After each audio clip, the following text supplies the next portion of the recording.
তাপমাত্রা সহনীয় হয় আজ খুলছে সব শিক্ষা প্রতিষ্ঠান। সোমবার থেকে টানা বৃষ্টিসহ চলতি মাসে ব্যাপক বজ্রঝড়ের আভাস। মাঠের কর্মীরা বিএনপি নেতাদের কথা শোনে না বললেন কাদের। সরকারকে ক্ষমতায় দেখতে চায় না জনগণ, দাবি বিএনপির।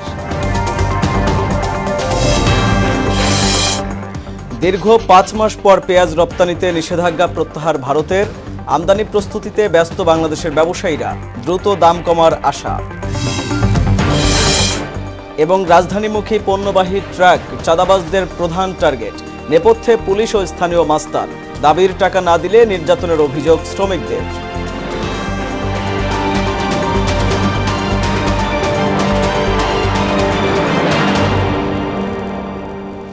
আসসালামু আলাইকুম, সবাইকে মোহনা সংবাদে স্বাগত।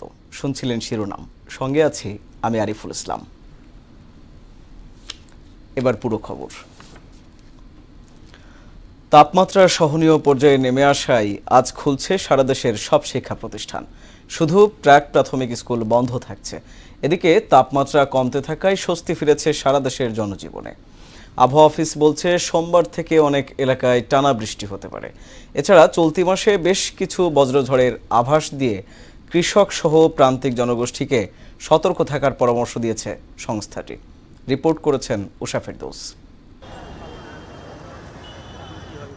এপ্রিলের ৭৬ বছরের দীর্ঘ তাপপ্রবাহের রেকর্ড ভেঙে কিছুটা স্বস্তি ফিরেছে প্রাণ প্রকৃতিতে।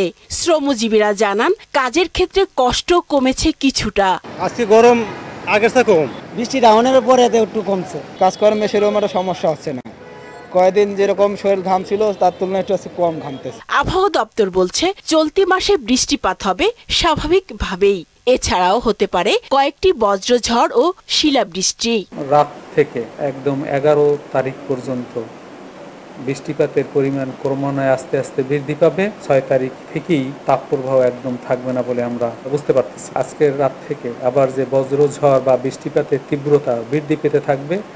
এই বজ্রঝড়ের সাথে দমকা বাতাস, ঝোড়ো হাওয়া, কখনো কখনো শিলাবৃষ্টি এবং প্রচণ্ড বজ্রপাত। তাপপ্রবাহ কমে যাওয়ায় শিক্ষা কার্যক্রম শুরু হয়েছে মাধ্যমিক বিদ্যালয়, মাদ্রাসা ও কারিগরি শিক্ষা প্রতিষ্ঠানে।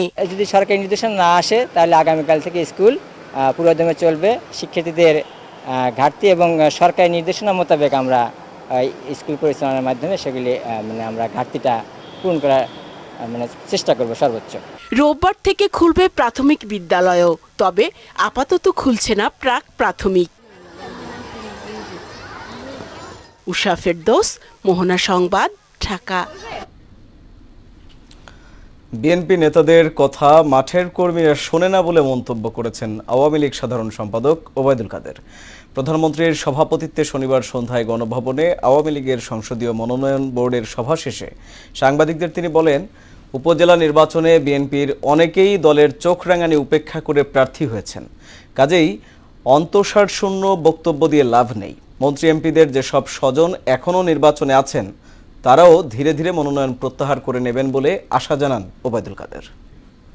বাস্তবে যেটা সত্য সেটা হচ্ছে বিএনপি নেতাদের কথা তাদের উপজেলা পর্যায়ে কেউই শুনছে। এবার সবাই কিন্তু প্রার্থিতায় আছে। কাজে এসব অন্তঃসারশূন্য বক্তব্য দিয়ে সিদ্ধান্ত নিয়ে কোনো লাভ নেই, যেটা মাঠে কার্যকর হচ্ছে না। বিএনপি সরকার উৎখাতের ষড়যন্ত্র করছে না বলে দাবি করেছেন দলের শীর্ষ নেতারা। তাদের মতে জনগণের ভোটে নির্বাচিত নয় বলেই এ সরকারকে ক্ষমতায় দেখতে চায় না দেশের মানুষ।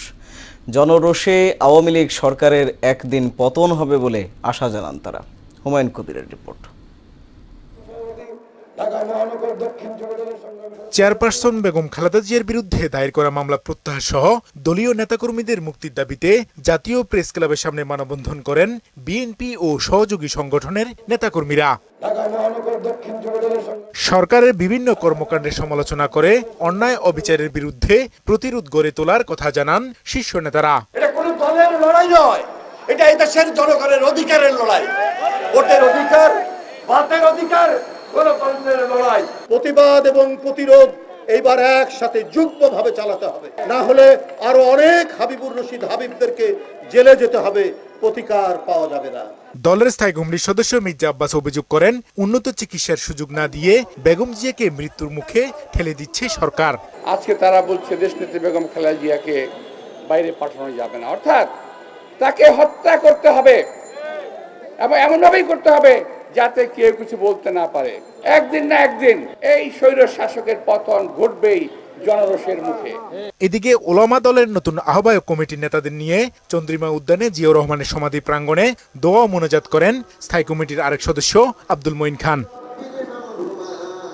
পরে গণমাধ্যমকে বলেন, সরকার 15 বছর ধরে একদলীয় শাসন কায়েম করে জনগণের উপর নির্যাতন চালাচ্ছে। বাংলাদেশের মানুষ আজ নির্যাতিত, ষড়যন্ত্রের তো কোনো প্রশ্ন নেই। ডান বাম মধ্য সবাই মিলে প্রকাশ্যে বলছে যে বাংলাদেশে এই অবস্থা চলতে পারে না।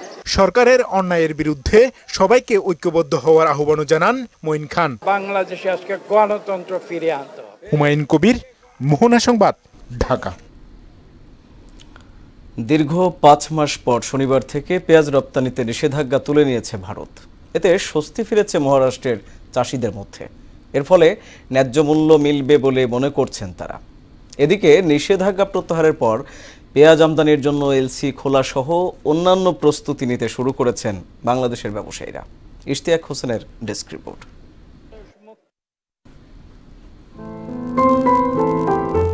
অভ্যন্তরীণ চাহিদা ও মূল্যস্ফীতি বিবেচনায় নিয়ে গত বছরের 7 ডিসেম্বর পেঁয়াজ রপ্তানিতে চলতি বছরের 31 মার্চ পর্যন্ত নিষেধাজ্ঞা দেয় ভারত সরকার। গেল 23 মার্চ নিষেধাজ্ঞার মেয়াদ অনির্দিষ্টকালের জন্য বাড়ানো হয়। এতে অস্থির হয়ে ওঠে বাংলাদেশের পেঁয়াজ বাজার। তবে নিষেধাজ্ঞা চলমান থাকা অবস্থায় বাংলাদেশ, শ্রীলঙ্কা ও সংযুক্ত আরব আমিরাতে সীমিত আকারে পেঁয়াজ রপ্তানি করে ভারত।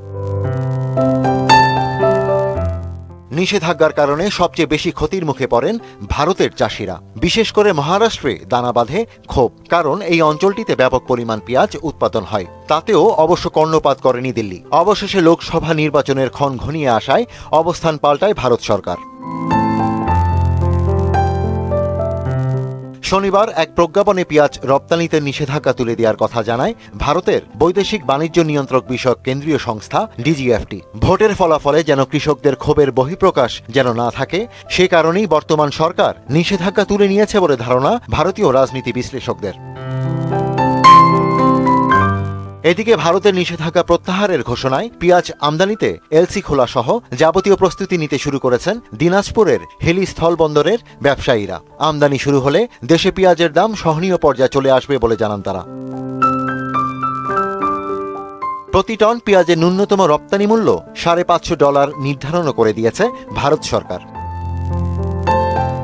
ইশতিয়াক হোসেন, ইন্টারন্যাশনাল ডেস্ক, মোহনা সংবাদ। বাগেরহাটের শরণখোলার পূর্ব সুন্দরবনে আগুন লেগেছে। শনিবার বিকেলে চাঁদপাই রেঞ্জের আমরবুনিয়া এলাকায় আগুন লাগার খবরে ঘটনাস্থলে ছুটে যায় বনকর্মী ও স্থানীয় বাসিন্দারা। পরে বাগেরহাট ফায়ার সার্ভিসের 2টি ইউনিট এবং বন বিভাগের 4টি ফাঁড়ির বনরক্ষীরা সেখানে গেলেও রাত নেমে আসায় কাজ শুরু করতে পারেনি। আগুন লাগার কারণও এখন পর্যন্ত কী পরিমাণ বনাঞ্চল পুড়েছে তা জানা যায়নি। ঘটনায় তদন্তে কমিটি করা হবে বলে জানিয়েছেন বন কর্মকর্তা মোহাম্মদ আনিস। বিশ্ব মুক্ত গণমাধ্যম সূচকে 2 ধাপ পিছিয়েছে বাংলাদেশ। তবে রিপোর্ট তৈরি করা আন্তর্জাতিক সংস্থা RSF এর পদ্ধতিগত দুর্বলতা আছে বলে জানান তথ্য প্রতিমন্ত্রী মোহাম্মদ আলী আরাফাত। শনিবার সকালে মুক্ত গণমাধ্যম দিবসের আলোচনায় একথা বলেন প্রতিমন্ত্রী। অনুষ্ঠানে জ্যেষ্ঠ সাংবাদিক ও বিশিষ্টজনরা বলেন, বিশ্বকে বাঁচাতে হলে গণমাধ্যমের স্বাধীনতা জরুরি। নাসিরউদ্দিনের রিপোর্ট। স্বাধীন সাংবাদিকতা ও গণমাধ্যমের দাবিতে প্রতি বছর বিশ্বজুড়ে পালন হয় মুক্ত গণমাধ্যম দিবস। এবারের প্রতিপাদ্য গ্রহের জন্য গণমাধ্যম, পরিবেশগত সংকট মোকাবিলায় সাংবাদিকতা। এ নিয়ে আলোচনা সভা আয়োজন করে সম্পাদক পরিষদ। বক্তারা বলেন, পরিবেশ উন্নয়ন সাংবাদিকতা সহ সব ক্ষেত্রেই চ্যালেঞ্জ তৈরি হয়েছে। বাংলাদেশ ব্যাংকে সাংবাদিকদের প্রবেশ বন্ধের সমালোচনা করেন তারা। আমাদের মানচিত্রকে রক্ষা করতে হলে পরিবেশ সাংবাদিকতা শক্তিশালী হওয়ার কোনো বিকল্প নেই। আমাদের মতো দেশগুলো যেগুলো ভিকটিম হচ্ছে পরিবেশের, সেই কন্ট্রিবিউশনটা তারা করছে না। সুতরাং আমাদের এ নিয়ে সাংবাদিকদের আরো অনেক কাজ করার আছে। সংবাদ প্রকাশ বিষয়ে অভিযোগের নিষ্পত্তি ফৌজদারি বিধিমালা না করে প্রেস কাউন্সিলেরই করবার কথা। এজন্য প্রেস কাউন্সিলকে শক্তিশালী করা দরকার। তথ্য সম্প্রচার প্রতিমন্ত্রী বলেন, জনস্বার্থ সংশ্লিষ্ট তথ্য পাওয়ার অধিকার সাংবাদিকের আছে। সংশ্লিষ্ট প্রতিষ্ঠান তা দিতে বাধ্য। তবে রাষ্ট্রের গোপনীয় কোনো তথ্য গণমাধ্যম পাবে না। তাদেরকে সকল তথ্য দিতে হবে। আমি বিশ্বাস করি যেগুলো মানুষের রাইট আছে তথ্য জানার। যে রিপোর্টাররা পরিবেশ নিয়ে রিপোর্ট করবেন সঠিক তথ্য এবং সায়েন্টিফিক এভিডেন্সের ভিত্তিতে, তাদের ফুল সাপোর্ট আমি দিব। এদিকে জাতীয় প্রেস ক্লাব আয়োজিত আলোচনায় প্রতিমন্ত্রী বলেন, অপসাংবাদিকতার চর্চা পেশাদার সাংবাদিকদের সবচেয়ে বেশি ক্ষতি করছে। সাংবাদিকতা চর্চা করতে গিয়ে যারা স্থানীয় পর্যায়ের এই ধরনের বিচ্যুতি ব্যত্যয় বিষয়গুলি তুলে ধরবেন, তারা সরকারকে সহযোগিতা করছেন, দেশকে জনগণকে সহযোগিতা করছেন। আন্তর্জাতিক সংস্থা রিপোর্টার্স উইদাউট বর্ডার্স RSF এর প্রতিবেদন অনুযায়ী মুক্ত গণমাধ্যম সূচকে 2 ধাপ পিছিয়েছে বাংলাদেশ। বর্তমান অবস্থান 165তম। তথ্য প্রতিমন্ত্রী বললেন, সেখানে প্রকৃত ঘটনার প্রতিফলন নেই। মেথোডোলজির মধ্যে অনেক দুর্বলতা আছে। কিছু মানুষের ওপিনিয়ন রিফ্লেকশন হচ্ছে, সেটা কিন্তু কোনোভাবেই গোটা দেশের প্রেস ফ্রিডমের এনভায়রনমেন্টের রিফ্লেকশন হচ্ছে না। নাসির উদ্দিন, মোহনা সংবাদ, ঢাকা। রিমান্ডে থাকা child and old age care আশ্রমের চেয়ারম্যান মিল্টন সমাদ্দারের স্ত্রীকে জিজ্ঞাসাবাদের জন্য গোয়েন্দা পুলিশের কার্যালয়ে ডাকা হয়েছে।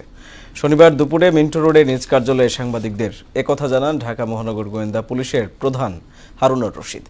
স্ত্রী ছাড়াও আশ্রমের অনিয়ম দুর্নীতির বিষয়ে মিল্টন যে চিকিৎসকের নাম ব্যবহার করতেন তাকেও রোববার দুপুরে ডিবিতে ডাকা হয়েছে বলে জানান তিনি। বলেন, সোশ্যাল মিডিয়া ব্যবহার করে অর্থ উপার্জনের সহায়তাকারীদেরও জিজ্ঞাসাবাদ করা হবে। কারা তাকে সহায়তা করত, যে সোশ্যাল নেটওয়ার্কে ভিডিওগুলি বানিয়ে দিত এবং এই কাজগুলি কারা করতো তাদের আমরা জিজ্ঞাসাবাদ করবো। সে একজন ডাক্তারকে নাকি এখানে নিয়ে গিয়েছিল একবার, ওই ডাক্তারকে আমরা তাকে দেখছি। সড়কে চাঁদাবাজদের প্রধান টার্গেট পণ্যবাহী ট্রাক। রাজধানীতে প্রবেশ করতে হলে এর প্রতিটি পণ্যবাহী ট্রাককেই ঘাটে ঘাটে দিতে হয় এই চাঁদা। অভিযোগ, স্থানীয় মাস্তানদের পাশাপাশি চাঁদাবাজিতে পিছিয়ে নেই পুলিশ ও সিটি কর্পোরেশনের লোকজনও। শ্রমিক নেতারা বলছেন, ড্রাইভার হেল্পার ছাড়া ট্রাকের অন্য কেউ না থাকায় পুলিশ ও মাস্তানরা ট্রাককেই বেশি টার্গেট করে। চাঁদাবাজি নিয়ে ইমদাদুল হক খানের 3 পর্বের ধারাবাহিকের আজ দেখুন 2য় পর্ব। রাত প্রায় 1টা। মোহাম্মদপুর বাসস্ট্যান্ড এলাকায় তীব্র যানজট। প্রতিটি পিকআপ ভ্যান থামিয়ে চাঁদাবাজি করছিলেন এক ট্রাফিক পুলিশ। একটি পিকআপ থেকে চাঁদা নেওয়ার দৃশ্য ধারণ করার সময় দেখে ফেলেন মোহনা টিমকে। মুহূর্তে সিগন্যাল থেকে সরে যান তিনি, কিছু দূর গিয়ে দাঁড়িয়ে যান। ট্রাক চালকরা বলেন, রাজধানীতে প্রবেশ করতে হলে ঘাটে ঘাটে তাদের চাঁদা দিতে হয়। চাঁদা না দিলে শিকার হতে হয় নির্যাতনেরও। যাত্রাবাড়ি গুলিস্তান সব জায়গায় চাঁদা নেই, আর চাঁদা না দিলেও ধরে মারধর করে, গাড়ি গ্লাস ভেঙে দেয়। রাত 8টার পর থেকে এখানে চাঁদাবাজেরা ডিস্টার্ব করে। 8টার পর থেকে ওরা বসে রাখে 3টা-4টা পর্যন্ত। ঢাকা জেলা যানবাহন শ্রমিক ইউনিয়নের সভাপতি বলেন, পরিবহনের মধ্যে চাঁদাবাজদের প্রধান টার্গেট পণ্যবাহী ট্রাক। ট্রাকের উপরে তো কোনো লোক থাকে না, এই যাত্রী থাকে না, হেল্পার আর ড্রাইভার থাকে, তা উপরে লোক চুরুমটা বেশি করে। চাঁদা তো আমরা করি না, এখন হলো এখানে বিভিন্ন সংস্থা যেমন সিটি কর্পোরেশন থাকে, তার বাদে এই যে পুলিশের কথা আসলো, পুলিশের কথা করে না এটাও আমরা বলবো না, আর করে যেটা আমরা বলবো না। কারণ হলো তারা হইল যে আমাদের কারণে আমরা অনেক সময় মনে করেন যে 5টা কাগজ থাকে, 1টা কাগজ ফেল থাকে, কাজে দুর্বল হয়ে যাই আমরা নিজেরাই। চাঁদাবাজির কথা স্বীকার করে পরিবহন মালিক সমিতির এই নেতা বলেন, কাগজপত্রের ঘাটতি থাকায় পুলিশকে ম্যানেজ করে রাস্তায় চলতে হয় চালকদের। বাঘে ছিল হয় 12 গা, পুলিশ ছিল হয় 22 গা, এখন রেহাই পাওয়া যায় না। আমাদেরও অনিয়ম আছে, এই অনিয়মের জের ধরে পুলিশ সবচেয়ে বেশি অনিয়ম, পরিবহন শ্রমিকরা সবচেয়ে বেশি লাঞ্ছিত। তারপর ওদের উপর পুলিশ অত্যাচার, মাস্তানি অত্যাচার, রাস্তায় গাড়ি রাখার অত্যাচার, মানে অত্যাচার নাই, অত্যাচার এমন কোনো বিষয় নেই। পুলিশ মাস্তানের পাশাপাশি সিটি কর্পোরেশনের নামেও চাঁদাবাজি হচ্ছে বলে অভিযোগ করেন তিনি। সিটি কর্পোরেশন 5 জায়গার বেশি কোনো টোল আদায় করতে পারে না। 71 জায়গায় কিভাবে দক্ষিণ সিটি কর্পোরেশন এখান থেকে টোল আদায় করে? ইমদাদুল হক খান, মোহনা সংবাদ, ঢাকা। প্রথম ধাপে জয়পুরহাটের কালাই, খেতলাল ও আক্কেলপুর উপজেলা পরিষদের নির্বাচন অনুষ্ঠিত হতে যাচ্ছে। সে লক্ষ্যে জোর প্রচারণা চালিয়ে যাচ্ছেন প্রার্থীরা। এছাড়াও জয়ের লক্ষ্যে নির্বাচনী যুদ্ধে মাঠে রয়েছেন পুরুষ ও মহিলা ভাইস চেয়ারম্যান প্রার্থীরা। জয়পুরহাট থেকে মিলন রায়হানের তথ্যে তানজিদ ভুঁইয়ার রিপোর্ট। প্রথম ধাপে জয়পুরহাটের কালাই, খেতলাল ও আক্কেলপুর উপজেলার পরিষদ নির্বাচন অনুষ্ঠিত হতে যাচ্ছে। 3 উপজেলায় চেয়ারম্যান পদে 9 জন, ভাইস চেয়ারম্যান পদে 13 জন এবং মহিলা ভাইস চেয়ারম্যান পদে 12 জন প্রার্থী রয়েছেন, যেখানে প্রায় 3.5 লাখ ভোটার 119টি ভোট কেন্দ্রে ভোট প্রদান করবেন। নির্বাচনকে সামনে রেখে ভোটারদের প্রার্থীরা দিচ্ছেন নানা প্রতিশ্রুতি। আমার বিশ্বাস, এর আগে যেভাবে বিপুল ভোটে আমি চেয়ারম্যান নির্বাচিত হয়েছি, আগামীতেও কালাই উপজেলার চেয়ারম্যান হিসাবে আগামী মে মাসে 8 তারিখে কালাই উপজেলার মানুষ আমাকে বিপুল ভোটে নির্বাচিত করবে ইনশাল্লাহ। সর্বস্তরের দলমত নির্বিশেষে সকলে আমার পক্ষে কাজ করছে। প্রতিটা পরিবারে মা আছে, বোন আছে, তারা বিভিন্নভাবে নির্যাতিত হচ্ছে। আমার উদ্দেশ্য তাদের পাশে গিয়ে দাঁড়ান। 20% বাকি আছে, আগামী নির্বাচিত হলে এই 20% আবার সম্পূর্ণ করা হবে। 8 মে নির্বাচন, এই নির্বাচনে আমি একজন প্রার্থী উপজেলা চেয়ারম্যান হিসাবে আমি প্রতিদ্বন্দ্বিতা করছি। দলীয় সমর্থনও আমার প্রতি রয়েছে, আমি সেই হিসাবে মাঠে কাজ করছি, আমি মাঠে বিপুল সাড়া পাচ্ছি। প্রার্থীরা প্রত্যাশা পূরণে কাজ করবে এমনটাই প্রত্যাশা ভোটারদের। লাইভ গণনার কাজে যে নিজেকে আত্মনিয়োগ করতে পারবে সে হবে কিন্তু একজন প্রার্থী। সকল মানুষের চাওয়া এই প্রবীণ মানুষকে ভোট দিয়ে জয়লাভ করবে। একজন ভালো, নম্র, ভদ্র, বিনয়ী উপজেলা পরিষদের কর্ণধর হোক, জাতির জন্য কাজ করতে পারবে, যারা মাঠে পড়ে থাকতে পারবে, আমরা সেই ধরনের প্রার্থীকে বেছে নিতে চাই। অভিযোগ পেলে আইনগত ব্যবস্থা নেওয়া হবে বলে জানান জেলা নির্বাচন কর্মকর্তা। এই নির্বাচন উপলক্ষে প্রায় 3.5 লক্ষ ভোটার 109টি ভোট কেন্দ্রে তাদের ভোটাধিকার প্রয়োগ করবে। এখন পর্যন্ত আমাদের আইন শৃঙ্খলা পরিস্থিতি স্বাভাবিক রয়েছে এবং প্রার্থীরা উৎসমুখর পরিবেশে তাদের প্রচার প্রচারণা চালাচ্ছে। নির্বাচনী পরিবেশ ভালো রয়েছে, এখন পর্যন্ত বড় ধরনের কোনো অপ্রীতিকর ঘটনা ঘটেনি। তানজিদ ভুঁইয়া, মোহনা সংবাদ। ভোটারবিহীন নির্বাচনে আনন্দ ও সৌন্দর্য কোনোটি নেই বলে মন্তব্য করেছেন নির্বাচন কমিশনার রাশেদা সুলতানা। শনিবার রাজশাহী শিল্পকলা একাডেমিতে উপজেলা নির্বাচনে প্রতিদ্বন্দ্বী প্রার্থী ও নির্বাচন কর্মকর্তাদের সঙ্গে মতবিনিময় সভায় তিনি কথা বলেন। উপজেলা নির্বাচন স্বচ্ছ ও নিরপেক্ষ হবে জানিয়ে রাশেদা সুলতানা বলেন, এতে কেউ প্রভাব খাটালে আইন অনুযায়ী ব্যবস্থা নেবে কমিশন। আপনি এলাকার ভোটার, আপনি আসবেন, ভোট দিয়ে চলে যাবেন। আপনাকে আমরা ভোট দিতে বন্ধ করতে পারি না, পারবো না, আমরা সেটা করতে চাইও না। আপনারা সুন্দরভাবে আসবেন। আপনি যে পর্যায়ে আছে, আপনি আপনার নিজের মান ইজ্জত নিজে রক্ষা করেন। আপনার ইজ্জত আপনি যদি রক্ষা না করেন, তাহলে যে কোনো মুহূর্তে এটা বিপর্যয় ঘটে যেতে পারে। সেই দায়িত্ব কিন্তু আমরা নেব না।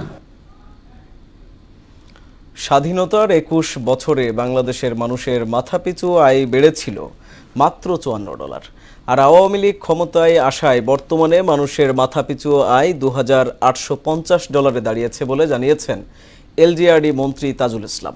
শনিবার রাজধানীর কৃষিবিদ ইনস্টিটিউটে এক অনুষ্ঠানে প্রধান অতিথির বক্তব্যে তিনি এসব কথা জানান। অনুষ্ঠানে হবিগঞ্জ 4 আসনের এমপি ব্যারিস্টার সৈয়দ সায়েদুল হক সুমন বলেন, সততা ও আন্তরিকতা থাকলে একজন সংসদ সদস্যের পক্ষে বঙ্গবন্ধুর সোনার বাংলা বিনির্মাণের স্বপ্ন পূরণে অবদান রাখা সম্ভব। এই নদীটাতে আমি ঝাঁপ দিছি, এই নদীটারে সুন্দর করতে গিয়ে আমাদের এলাকার পুরা ল্যান্ডস্কেপটাই বদলাই যাচ্ছে এই নদীর কারণে। আপনি আমার এটাকে একটু ভিজিট করে দেখে যদি মনে হয় যে এটা একটা সম্ভাবনার জায়গা, যে আপনারা দেখতে পারবেন যে একজন এমপি চাইলে বঙ্গবন্ধুর সোনার বাংলার একটা অংশ তার এলাকারে বানাইতে পারে। শেখ হাসিনা ক্ষমতা নেয় তখন আমার বিলো 20 মিলিয়ন টন আমার খাদ্য উৎপাদন হতো। তখন আমরা ক্ষমতা নিই, তখন আমাদের মাথা পিছু আয় ছিল $329। আমাদের মাথা পিছু আয় 95 সনে ক্লোজিং ছিল $329। তাই 21 বছরে মাত্র $52 পরিবর্তন হয়েছে। দেশের অর্থনৈতিক ও উন্নয়ন ও অগ্রযাত্রায় সেনাবাহিনী গুরুত্বপূর্ণ ভূমিকা পালন করছে বলে জানালেন সেনাপ্রধান জেনারেল এস.এম. শফিউদ্দিন আহমেদ। শনিবার নারায়ণগঞ্জের সোনারগাঁয়ে আস্থাফির ইন্ডাস্ট্রিয়াল পার্কের ভিত্তিপ্রস্তর স্থাপন অনুষ্ঠানে তিনি একথা বলেন। সেনাবাহিনীর আধুনিকায়নে বর্তমান সরকার সর্বাত্মক সহযোগিতা করছে জানিয়ে ব্যবসায়ীরা এদেশের উন্নয়নে গুরুত্বপূর্ণ ভূমিকা পালন করছে বলেও জানান সেনাবাহিনী প্রধান। আমাদের ওয়েলফেয়ারের মাধ্যমে পরিচালিত অনেক ব্যবসার সাথে আমরা সম্পৃক্ত থাকি। আমাদের সেনা কল্যাণ সংস্থা, আমাদের মেশিন টুলস ফ্যাক্টরি, আমাদের ডিজেল প্ল্যান্ট, আমাদের সেনা হোটেল অথরিটি আছে এবং অন্যান্য বিজনেস, সেইগুলোর সাথে আমি কিছুটা বুঝতে পারি যে বিজনেসম্যানরা বাংলাদেশের উন্নয়নে কতটা গুরুত্বপূর্ণ ব্যক্তি। বঙ্গবন্ধুর স্বপ্নের সোনার বাংলা গড়তে স্মার্ট নেতৃত্ব তৈরি করছে MIST। মিরপুরের MISTতে electrical engineering and information and communication technology বিষয়ক ৬ষ্ঠ আন্তর্জাতিক সম্মেলনের সমাপনী অনুষ্ঠানে একথা বলেন ডাক, টেলিযোগাযোগ ও তথ্য প্রযুক্তি প্রতিমন্ত্রী জুনায়েদ আহমেদ পলক। অনুষ্ঠানে বিশেষ অতিথি ছিলেন সেনাবাহিনীর chief of general staff lieutenant general Wakeruzzaman, MISTর PSC commandant major general Mohammad Saidul Islam এবং বিভিন্ন সামরিক ও অসামরিক কর্মকর্তারা।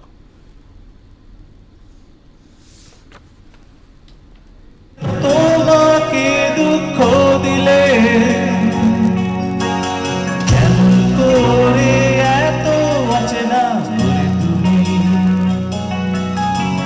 কিভাবে এত বলতে গেছি আমি। ফ্ল্যাটের ভুয়া দলিল তৈরি করে ব্যাংক থেকে কোটি কোটি টাকা ঋণ নেয়ার অভিযোগে 7 জনকে গ্রেফতার করেছে পুলিশ। শনিবার রাজধানীর মালিবাগে এক সংবাদ সম্মেলনে সিআইডি প্রধান মোহাম্মদ আলী মিয়া জানান, ভুয়া তথ্য দিয়ে প্রথমে জাল NID ও 3 নম্বর তৈরি করত চক্রটি। পরে রেজিস্ট্রি অফিসের কর্মকর্তাদের সঙ্গে যোগসাজশে তৈরি করত ফ্ল্যাটের ভুয়া দলিল, যা দিয়ে বিভিন্ন ব্যাংক থেকে মোটা অঙ্কের ঋণ হাতিয়ে নিত।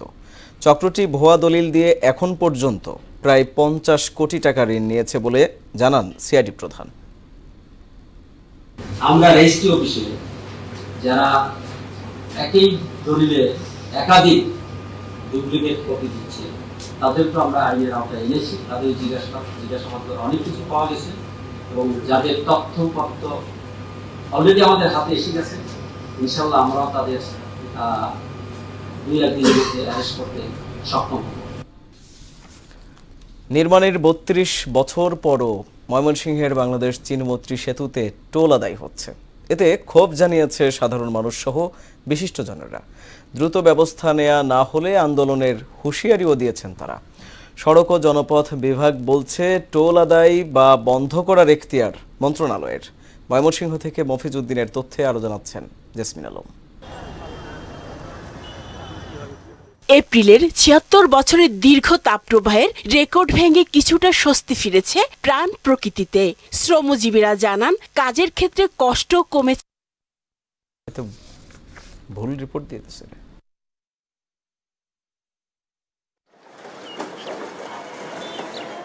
1991 সাল থেকে আদায় করা হচ্ছে ময়মনসিংহের ব্রহ্মপুত্র নদে নির্মিত বাংলাদেশ চীনমৈত্রী সেতুর টোল। এরপর পেরিয়েছে একে একে 32 বছর, কিন্তু আজ অবধি চলছে টোল আদায়। এতে ক্ষোভ জানিয়েছেন পরিবহন চালক ও মালিকরা। বর্তমানে যানবাহনের আকার ভেদে 10 থেকে 250 টাকা করে টোল আদায় হচ্ছে। এই টোল আমাদের জন্মের আগের থেকে শুরু হয়েছে, এখন পর্যন্ত আমরা ছাড় পাই না। আমরা যাইতে আইতে খাইলা গেল 10 টাকা করে, আর বড় আইলে 10 টাকা করে। 25-26 বছর ধরে টুলটা দিতেছি, টুলটা কেন বন্ধ হয় না? আমাদের সরকারের কাছে এটাই আবেদন যে এই টুল বন্ধ হোক। Truck, cover van, tank lorry এগুলো খালি আর বড় হইতেছে 135 টাকা প্রতি পারাপার। আর এই যে জিপ, হায়েস, 4 গাড়ি এগুলো 40 টাকা। জেলা নাগরিক আন্দোলনের নেতারা বলছেন, সেতুর টোল আদায় বন্ধ না হলে বৃহৎ কর্মসূচি দেয়া হবে। টোল বন্ধ হয় নাই, এটার জন্য একটি বৃহত্তর আন্দোলন গড়ে তোলার জন্য ময়মনসিংহের মানুষকে জনমত গড়ে তুলে এই আরেকটি বৃহত্তর আন্দোলন গড়ে তুলতে হবে। ময়মনসিংহ সড়ক বিভাগ কর্তৃপক্ষ বলছে, সেতুর টোল আদায় বা বন্ধের বিষয়ে সিদ্ধান্ত নেয়ার এখতিয়ার তাদের হাতে নেই। যে বর্তমানে টোল আদায় করা হয়, এটা ইজারা আহ্বানের মাধ্যমে করা হয় এবং প্রতি 3 বছর অন্তর অন্তর আমরা ইজারাদার নিয়োগ করা হয়ে থাকে। তো সেই ক্ষেত্রে আমাদের যে আয়টা হয় এটা সরাসরি সরকারের রেভিনিউ আয়, যার কারণে এটা এই টোল আদায় চলবে কি চলবে না এটা সম্পূর্ণ মন্ত্রণালয় সিদ্ধান্ত নিয়ে থাকে। 97 কোটি টাকা ব্যয়ে নির্মিত সেতুটি দিয়ে প্রতিদিন গড়ে 5000 যানবাহন চলাচল করে। গত 3 বছরেই এখান থেকে টোল আদায় হয়েছে প্রায় 47 কোটি টাকা। জেসমিন আলম, মোহনা সংবাদ। মিঠা পানিতে বাণিজ্যিকভাবে গলদা চিংড়ি চাষ করে সফল হয়েছেন নড়াইলের প্রান্তিক চাষিরা। উৎপাদিত চিংড়ি দেশের গণ্ডি পেরিয়ে এখন বিভিন্ন দেশের রপ্তানিও হচ্ছে। নড়াইলের মৎস্য চাষ ঘিরে বছরে অন্তত 700 কোটি টাকার বাণিজ্য হয়ে থাকে। চিংড়ি চাষে সব ধরনের সহযোগিতা দিচ্ছে স্থানীয় মৎস্য বিভাগ। নড়াইল থেকে হাফিজুল নীলুর তথ্যে আরো জানাচ্ছেন আফরিন পপি। বিশাল আকারের ঘের বানিয়ে মিঠা পানিতেই গলদা চিংড়ির চাষ করছেন প্রান্তিক কৃষকরা। তুলনামূলক কম খরচে বেশি লাভ হওয়ায় প্রতি বছরই চিংড়ি চাষ বাড়ছে এ জনপদে। স্থানীয় চাহিদা মিটিয়ে এখানকার সুস্বাদু চিংড়ি যাচ্ছে জাপান, ইংল্যান্ড, যুক্তরাষ্ট্র, সৌদি আরব ও ভিয়েতনাম সহ বেশ কয়েকটি দেশে। চিংড়ি চাষকে কেন্দ্র করে জেলার বিভিন্ন এলাকায় অন্তত 20টি বিক্রয় কেন্দ্র গড়ে উঠেছে। এতে লাভবান হচ্ছেন চাষি ও ব্যবসায়ীরা। ধান চাষে লস হওয়ার কারণে আমাদের দেশের কৃষকরা ঘের অর্থাৎ চিংড়ি চাষে উদ্বুদ্ধ হয়েছে। এর নিয়ে চিংড়ি মাছের এবং সাদা মাছের ব্যবসা শুরু করি। ইনশাল্লাহ আল্লাহর রহমতে খুব ভালো একটা সাফল্য আসছে ঘের থেকে। আমি একটা ঘের কাটিছি, ঘেরে ভালোই ব্যবসা পাইছি আমি। আড়ত আছে 5টা 6টা, এই আড়তের তারা কিনে নিয়ে যায়। বড় মাছগুলো সব কৃষি যায়, খুলনায় চলে যায় আর কি। খুলনায় যে কোম্পানি দেয় ওরা বিভিন্ন দেশে আর কি সাপ্লাই দেয়। চিংড়ি চাষিদের সব ধরনের সহযোগিতার কথা জানালেন জেলা মৎস্য কর্মকর্তা। আমরা চিংড়ি উৎপাদনের পাশাপাশি কিন্তু গুণগত মানসম্মত চিংড়ি উৎপাদনের জন্য কিন্তু আমরা কাজ করছি। চাষি পর্যায়ে আমরা এই চিংড়িটাকে যাতে কোনো অবস্থাতেই অনিরাপদ না হয় তার জন্য কিন্তু আমরা এখানে কাজ করছি। বর্তমানে জেলার 2287 হেক্টর জমিতে 5391টি ঘের রয়েছে, আর এ পেশায় জড়িত রয়েছেন অন্তত 50,000 মানুষ। আফরিন পপি, মোহনা সংবাদ। উশু। চীনের জিয়াংসুতে ইনভাইটেশনাল উশু টুর্নামেন্টে 2টি রৌপ্য সহ 6টি পদক জিতেছে বাংলাদেশ। 36টি দেশের মধ্যে 15 অবস্থান নিয়ে আসর শেষ করেছে লাল সবুজের দেশ। এর ফলে আগামী নভেম্বর অস্ট্রেলিয়ার মেলবোর্নে অনুষ্ঠেয় উশু সান্দা বিশ্বকাপে খেলার যোগ্যতা অর্জন করেছে বাংলাদেশ। শনিবার বিকেলে জাতীয় ক্রীড়া পরিষদের শেখ কামাল অডিটোরিয়ামে এক অনুষ্ঠানে পদকজয়ী খেলোয়াড় ও কর্মকর্তাদের সংবর্ধনা দিয়েছে ফেডারেশন। অনুষ্ঠানে উপস্থিত ছিলেন জাতীয় সংসদের whip advocate Sanjida Khanam, wushu ফেডারেশনের সভাপতি আব্দুস সোবহান গোলাপ, সাধারণ সম্পাদক দুলাল হোসেন ও বাংলাদেশ সেনা ক্রীড়া নিয়ন্ত্রণ বোর্ডের সচিব লেফটেন্যান্ট কর্নেল মোহাম্মদ বদরুল হক। শেষ করব মোহনা সংবাদ, যাবার আগে জানিয়ে দিব শিরোনামগুলো আরো একবার।